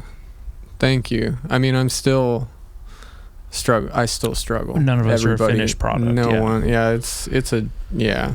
It's never going to be. That's one thing to like really try to accept is just you're never going to be finished. You might, just get through those hard things the best you can, not, try to stress it too much. There's sometimes when I look back and I go, I really liked who I was last year a little more than I like myself right now, and it's a really good ebb and flow, because there's these peaks and valleys to life that eventually become such a gain in the long run when you look at the bigger picture. Yeah. Because plateaus, everyone's progress, whether it's personal, emotional, relationship, maybe physical, if they're superficial and stuff, it Plateauing. plateaus. And then you have this peak again, and then plateaus again, and you're like, oh, I really liked when I was on the peak. Where was that? But it's really maybe I even love a the lesser peaks. version Yeah. of yourself. Like, I just feel like I'm on a mission, you know? Yeah. And I want to get on that. Like, I need Hell to yeah. be like, I'm kind of like It's- at a mellow time right now. And I'm like I have all these lists, you know? Mhm. Need to like jump into this shit. It's one of the most important things for like human journeys and vitalities is having something to work towards, because it promotes happiness and it promotes the striving goal, and it's literally like, And those plateaus, you're like just accumulating the things for your peak. yeah, For your, you your know, journey up exactly. another You're peak. collecting what This makes what you sense. need for it.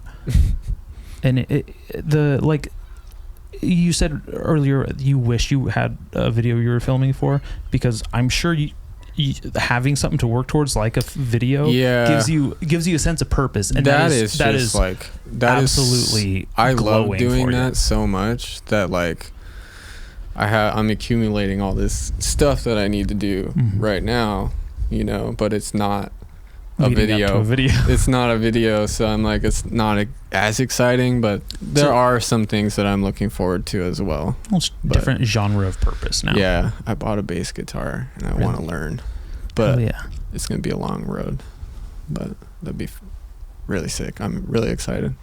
It's coming on Monday. Oh hell yeah, that's cool. But back on, you were asking about my relationship with CJ.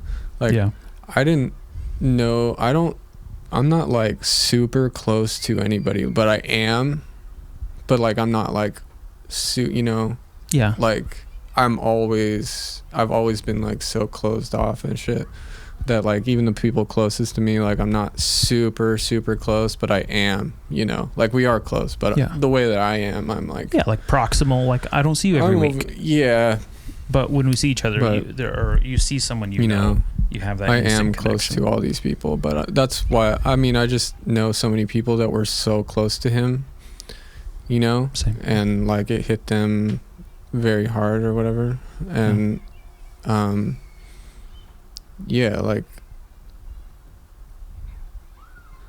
it makes me wish that I was around more, you know, and like had filmed more or done something more. I think everybody feels that kind of thing when you lose something. But he was what like, makes it a loss is, you know, everybody lost Matt, and like I didn't know Matt very well, and like so it didn't hit me that hard. But then, you know, I hadn't lost anybody very close to me. Like I wasn't close to my grandparents, and I didn't have a friend that died, you know. And CJ was like the closest, and it was really, you know, that's tough, you know. But he was like such a light, you know, just pleasure to have around, just be around, you know. And it makes you appreciate people and like just them being them, who they are, and like that becomes so important. Like I was just thinking about this earlier because like Cale Johnson came through town and I hadn't seen him in a long time, and like I don't know him very well, but like I really appreciate who he is, and I don't even know like what all he does or whatever, but I can only imagine like, you know, the positivity that he's spreading and the things that he does, and like when he meets people and stuff. And I think about that, and I just think about like CJ and like how he impacted a lot of people around here and like what they took from him,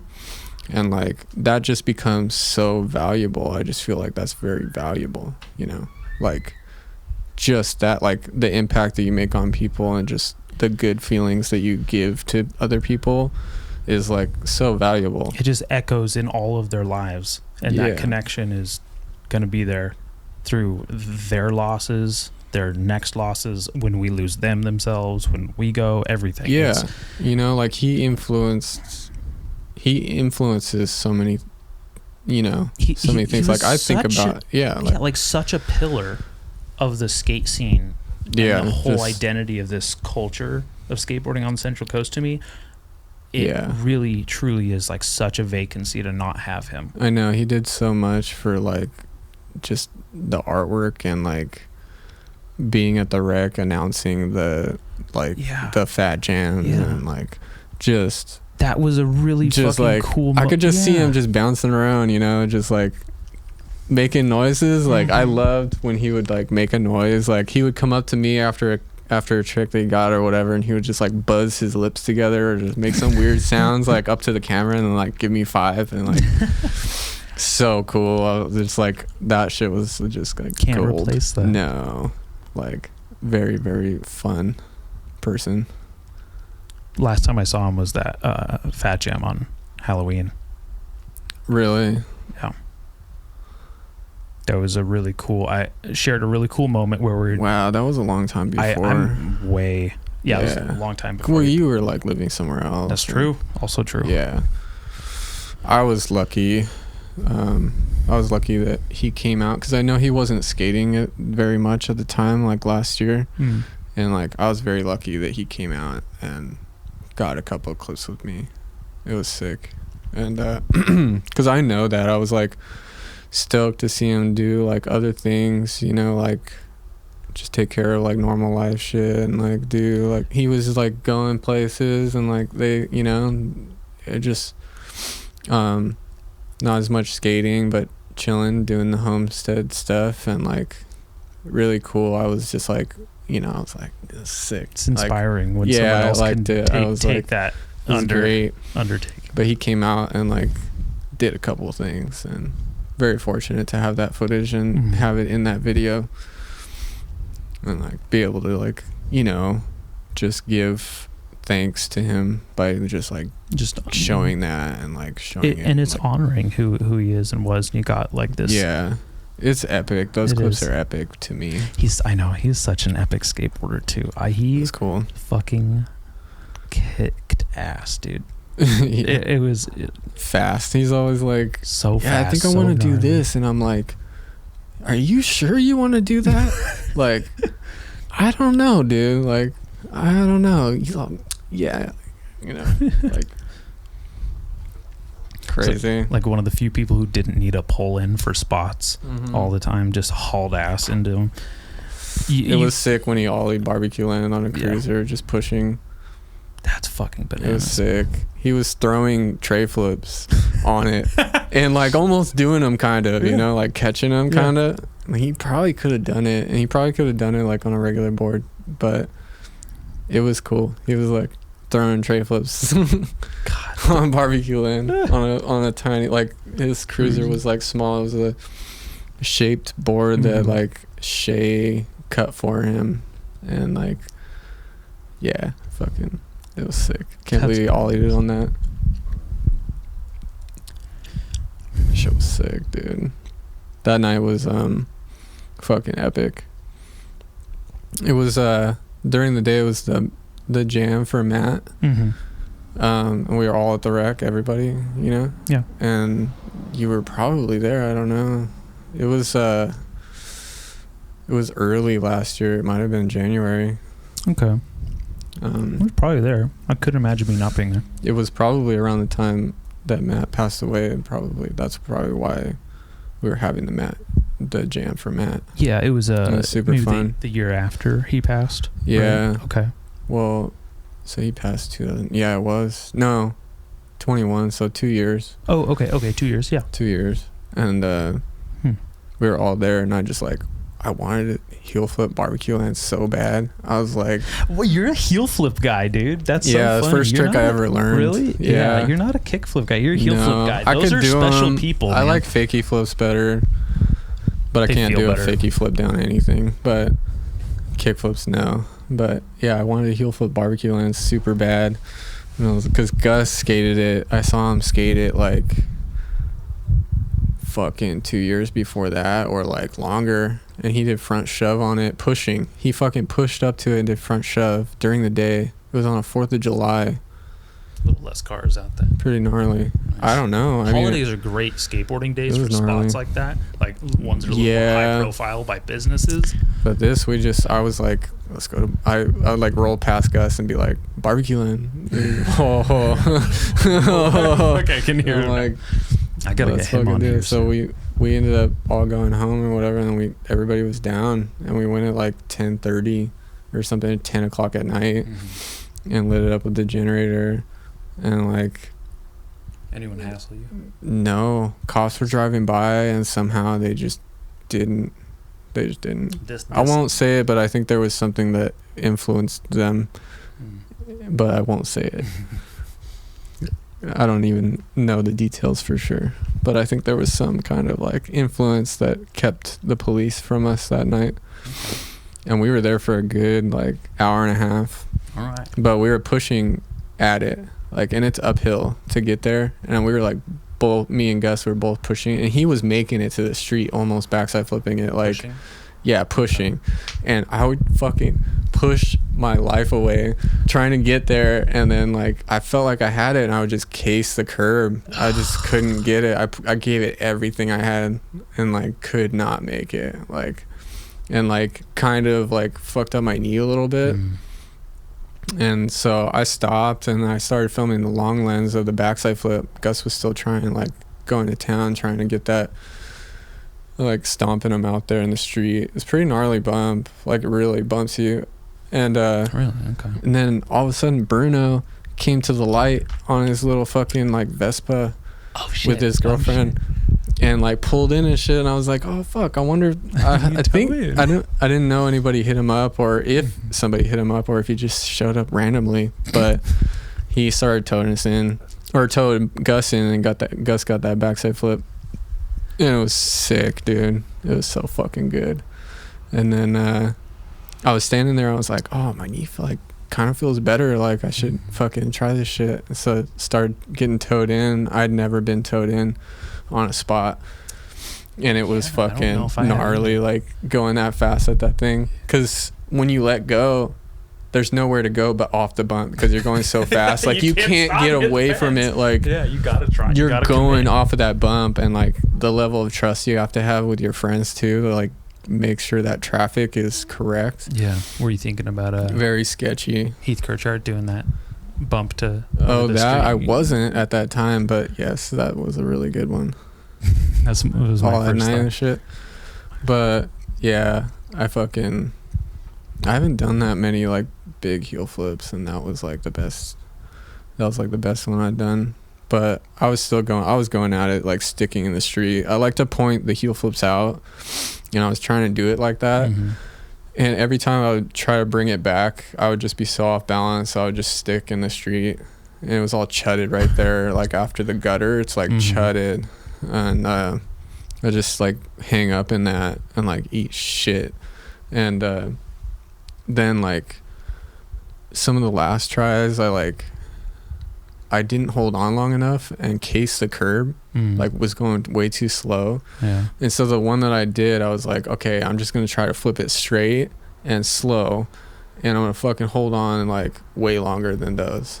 And I like held on way longer and went way faster and like flipped it so slow and straight, and like I caught it like in the street, like almost like in the gutter. I caught it like almost out, like, and I cleared all the chud like into the lane. It was fucking crazy. It was the fastest shit. Butter. And CJ in the clip, you can hear CJ like, oh fuck, you know, you can hear him, like, it's so sick. Oh man, because we were all just tripping, like, because none of them were like that. I was just hauling ass. It was like the gnarliest, best feeling. It was so sick. I was like, oh my god, I'm rolling away. That's so fucking rolled out. Best feeling. There's no better feeling. Is there any better feeling that you've had than landing a trick skateboard? Yeah. Oh fuck, what is it? Bring it on. Just that life stuff, you know, getting, you know, okay, like that shit feels good, like overcoming things and getting to where you want, you're like seeing yourself, like you want to, you know, get somewhere. Yeah, those things feel really good. Like those stay. Like tricks come and go, but like you know, doing something good, like for yourself and like for somebody else, that really like, that's really good stuff, you know. Okay. But those tricks, they feel really good. They feel really fucking and good, like, don't they? yeah, and they last forever because we film them and we keep them and make videos, and they just last forever. Unless you're 14. I envy that. Yeah, very happy you get the content because it's fun to look back on. I do. I love. Sorry to everyone that I don't film with, because like, could you imagine how many people? Yeah, think about how many people. That's in been these like videos, you know, a void for me, like a thing that hangs over my head for sure. Like I've always felt like fuck, like I wish I could do this for like more people, you know. I think about that because charge them money, dude. I didn't fucking pay for your time. I can't do that. That's like, what I would do. And I mean, at this point in my life, I don't have time for that anyway. Yeah, but I understand. But like over the years, like I think back on the times where all I did was film and skate, and I was only filming with certain people. Like I'm like, why didn't I just feel bad because there's like, you know, but you can only do so much.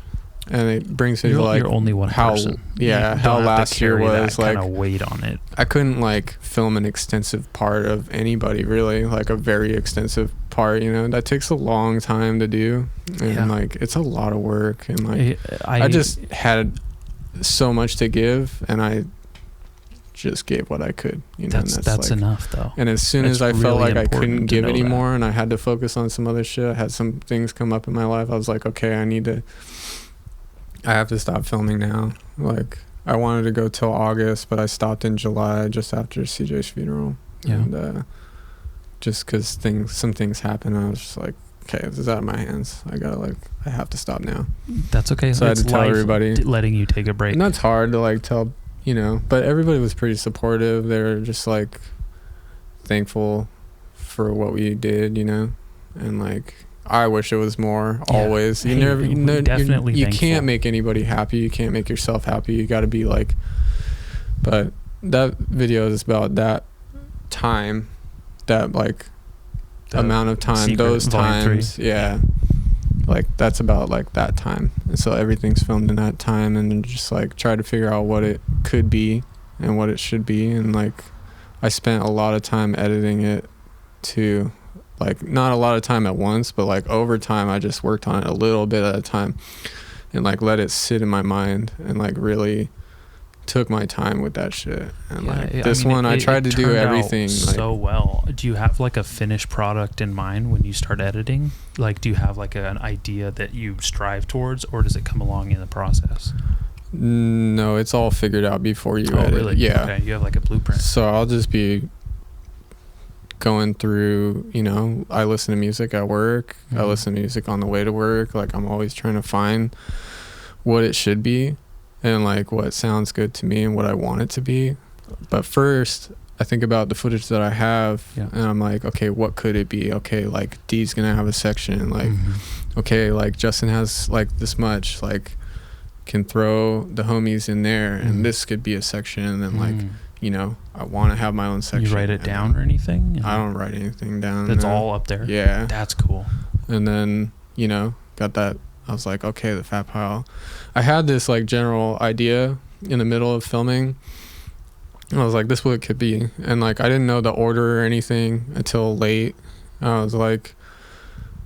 was thinking like, fuck, I'll like put my shit first and then have everybody after, but then like I don't know, but and then have D have last part or something. But it turned out to be like, you know, we lost CJ, and like I was like, this barbecue land shit has to be last, like it has to be. And like my shit was ended at barbecue land, and then it started out at barbecue land with CJ in my like in the clip after the heel flip, and like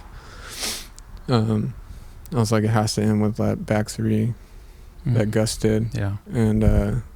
And then obviously D's part's gonna be first and just blow everybody away. It was super sick. Yeah. I've always wanted to see more footage of D like in one thing, because I know he's not really had like parts or anything. And like I skated with him in 2020 early on, and got a couple of clips with him, and I just like that kid. He's just like so sick, cool guy, and has fucking amazing and like style. so yeah, I definitely was hitting him up, like trying to get him out, and he really came through. It was sick. He did some that laser in Santa Maria, like that's a big one. That was sick. It's awesome that you got like that in Santa Maria, you got like that laser on that double set, because like there's a bunch of shit that's been done on that spot. See, it's so cool. Yeah, it took him 2 days what he's capable of. It's fucking nuts. He's capable of so much more too. Every time I skate around, so much like, more, dude. Like if kidding me? It brings me back to like deep, like wanting to give more. I just can't, dude. Like it's a lot, and like I try to, good trick selection. I just want to encourage all the dudes filming now. I've just been like trying to encourage them. I just feel like I fucking can't do this. Like it's a lot, but you're young and then you're old, so and then you got more shit to take care of. True, or if you just keep your life like you're young, just keep it young, then you can do that shit forever. But I wanted a little more, and like trying to do that. But I really want to film another video. Okay. My cameras are at my parents' house, tucked away, so that they'll be in a neutral climate, a room temperature, instead of in this garage, like cold and hot. So keep them there, and I'll have them forever. Like those cameras, yeah.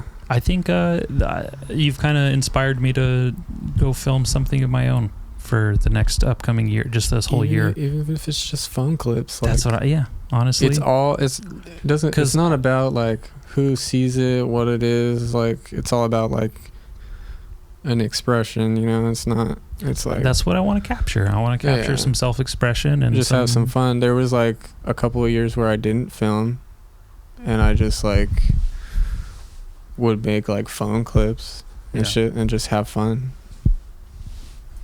Fucking jiu-jitsu group chat blowing up in my pocket. Sorry. There we go. So I wasn't filming a video or anything. I wasn't doing any of that shit. I was like barely skating because I had like a hip problem and I didn't want it to like swell up, and would just like do things here and there just to like get some satisfaction, like go do something. Like that's what it's all about.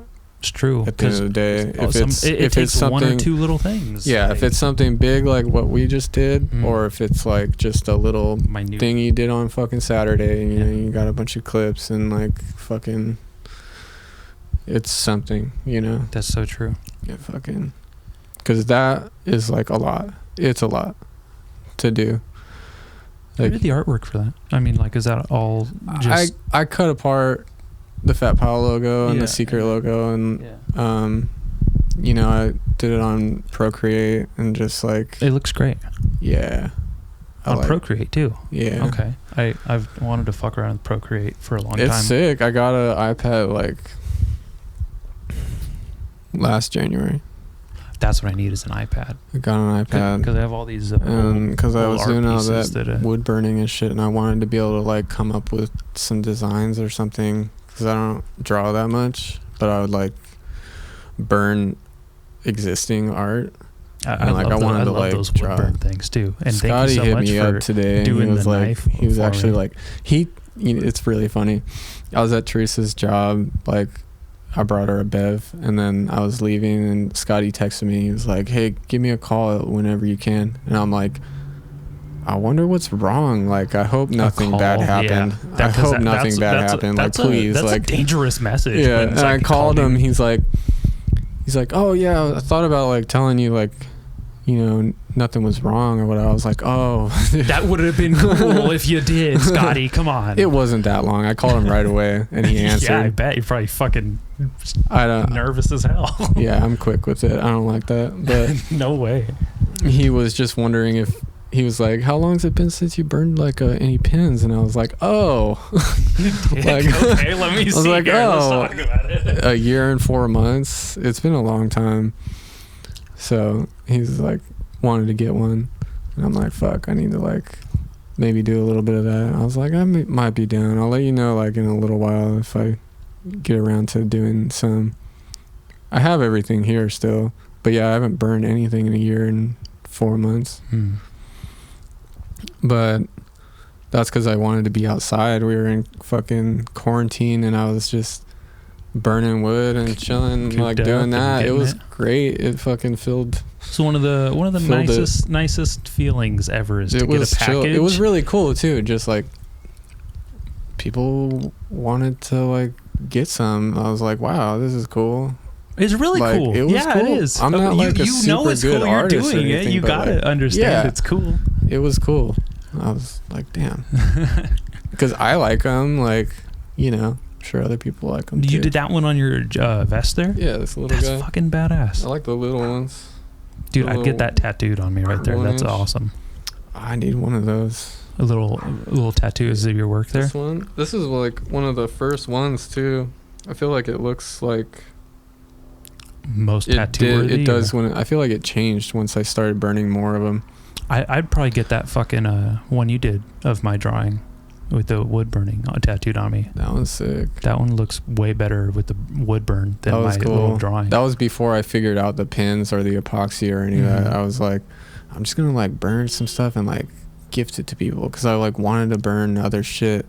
Like, so I would like see things that I wanted to burn of like people that I know, like Dan. I burned like some one way stuff, and like Derek wanted this like cool claw, like bird looking claw, like on Talon his board. It was on his grip, and I just took a picture of it and like, you know, traced it on graphite paper and just burned that on like some walnut. It was like kind of dark. It was before I was like coding anything. This is one of the like more frustrating things is when it's also really fun and I hope that it inspires people too, but like talking to someone who is creative and like you skate and you film, you create these videos and you do these wood burnings, like it's so like motivating where I'm like, fuck, I want to go do all that shit right now.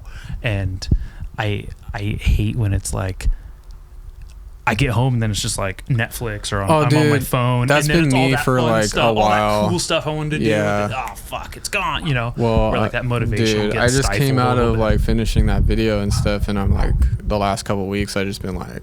Oh, you have this is called a refractory period, my friend. Whoa. It's okay. You got to recover and be like a whole new, find a whole new pathway for creativity. Yeah, I'm trying to making my list of things to, go forward with. But yeah, I loved it. Like just sitting at the desk, fucking pulling shit out of the drawer, you know, fucking pretty cool. Oh yeah, it was fun. I want to do some. Pretty soon. He got me. He was like, now I'm like, fuck, I kind of want to.